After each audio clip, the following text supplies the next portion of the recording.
Aprobado na ng Land Transportation Franchise and Regulatory Board o LTFRB ang pagtaas sa base fare ng mga pampublikong bus.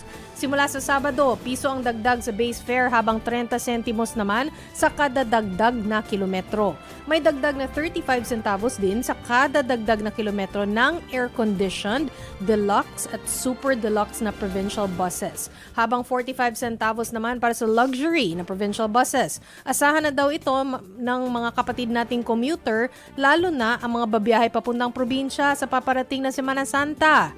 Samantala, mga kapatid, kasado na ang tigil pasada ng grupong Piston sa darating na Huwebes, March 19 po yan, this week.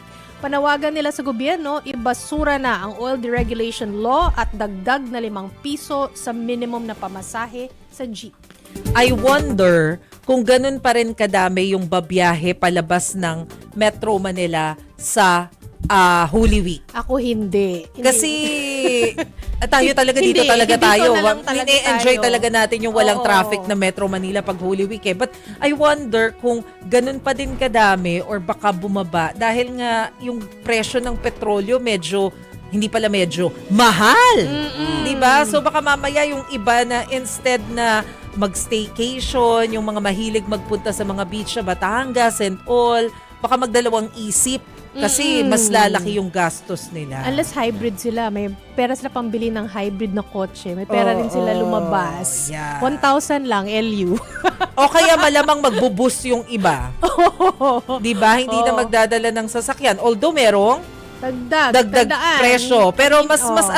mas tolerable naman yung piso Correct. kesa sa 20 pesos. Di ba? Kahapon, may mga nakasalubong ako ng mga nanonood ng programa natin dyan dito. Kasi hindi na kami nagdala ng kotse. Oo. From here, para sabi namin, leisurely, kasi malamig naman ang Yes, Simoy kahapon. malamig talaga. Leisurely walk going to Capitolio. Oo. Para doon kami magla-lunch. Yes. So, ganun ang ginawa namin. Hindi na kami nagdala ng sasakyan kasi para tipid nga. Correct, diba? correct. Tapos, isipin mo, saan ka na makakatipid? Oo. Parang okay naman maglakad.